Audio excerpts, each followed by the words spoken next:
Ini menurut saya menarik, bahwa ternyata di Indonesia hingga saat ini lapangan pekerjaan masih sangat kurang dengan jumlah penduduk yang begitu banyak.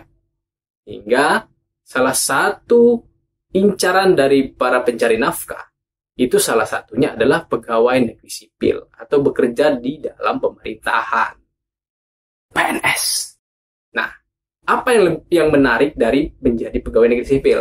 Jadi menurut saya perlu dibahas agar teman-teman pencari nafkah atau teman-teman yang baru lulus kuliah dan ingin menentukan di mana tempat bekerja, ini mungkin bisa menjadi referensi. Kita akan membahas pendapatan apa saja dan seberapa besar pendapatan yang didapatkan pegawai negeri sipil di Indonesia.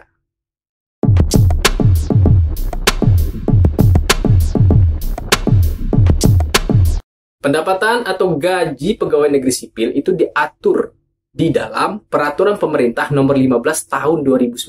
Teman-teman bisa buka peraturan ini jika ingin lebih jelasnya melihat seberapa besar pendapatan atau gaji yang didapatkan pegawai negeri sipil di Indonesia.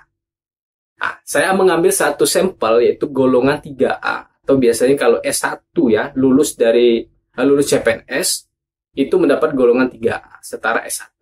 Nah, ini kita ambil sampel, dilihat dari peraturan tersebut bahwa gaji golongan 3A atau setara S1 adalah Rp2.579.400. 2 juta. Cukup nggak ya satu bulan? Enggak deh kayaknya. Ternyata bukan hanya sekedar gaji pokok yang didapatkan, tapi juga ada tunjangan. Kita bahas tunjangan keluarga. Jika teman-teman sudah menikah, maka kalian mendapat tunjangan keluarga. Tunjangan istri itu 5% dari gaji pokok. Sedangkan anak itu mendapatkan 2% dari gaji pokok. Jika kita hitung dari gaji pokok golongan 3A atau setara S1, kita mendapatkan nilai atau angka dari tunjangan istri itu Rp128.970. Anak 1 Rp51.558, sehingga jika ditotalkan jumlahnya menjadi Rp2.759.958, nggak nyampe 3 juta. Cukup nggak satu bulan? Kayaknya nggak.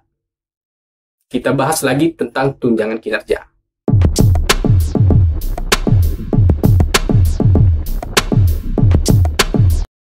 Pegawai negeri sipil di Indonesia mendapatkan tunjangan kinerja. Dan tunjangan kinerja ini berbeda di setiap instansinya. Nah, ini berdasarkan peraturan masing-masing. PNS. Saya mendapatkan 5 instansi pemerintah yang tunjangan kinerjanya paling tinggi. Kita bahas dari yang nomor 1. Nomor 1 ada Direktorat Jenderal Pajak. Itu diatur dalam Perpres nomor 37 tahun 2015 tentang tunjangan kinerja pegawai di lingkungan Direktorat Jenderal Pajak. Kita ambil sampel di golongan 3A. Ini biasanya di grade 8 atau peringkat golongan 8. Itu pegawainya bisa mendapatkan tunjangan kinerja sebesar Rp8.457.500 hingga Rp12.686.240. Nah, ini baru hidup. Jika diakumulasikan ditambah dengan gaji pokok, sehingga karyawan S1 dengan golongan 3A itu mendapatkan tunjangan kinerja dan gaji pokok sebesar Rp11.036.900 hingga Rp15.265.640. Besar kan? Hidup nggak satu bulan? Hidup lah. PNS. Lalu yang menurut saya yang paling besar. Nah, kita bahas ya. Panas, euy. Oke.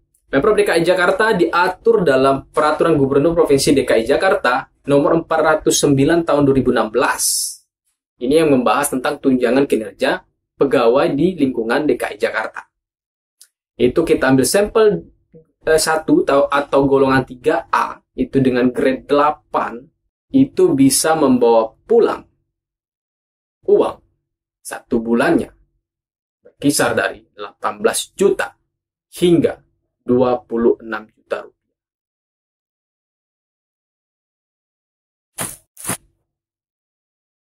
Besar ya? Besar.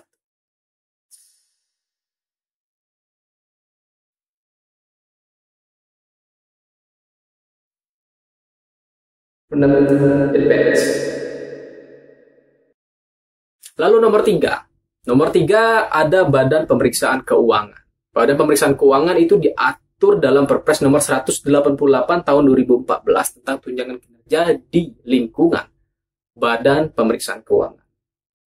Kita ambil sampel S1 golongan 3A dengan grade 8. Itu bisa membawa pulang 10.102.400 rupiah 1 bulan. Menggiurkan.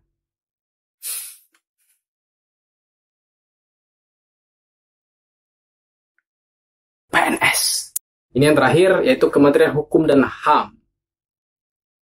Kementerian Hukum dan HAM ini diatur dalam Perpres nomor 130 tahun 2017 tentang tunjangan kinerja pegawai di lingkungan Kementerian Hukum dan Hak Asasi Manusia.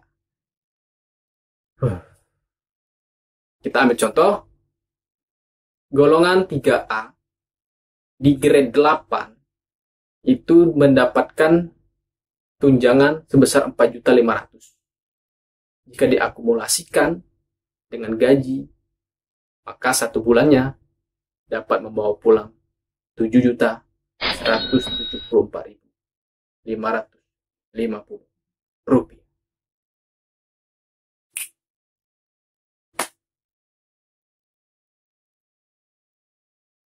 Ya, oke, mungkin itu saja yang ingin saya bahas hari ini. Itu adalah gambaran dari 4 instansi dengan tunjangan terbesar yang ada di Indonesia. Ini dari instansi pemerintah dan status pegawainya pegawai negeri sipil.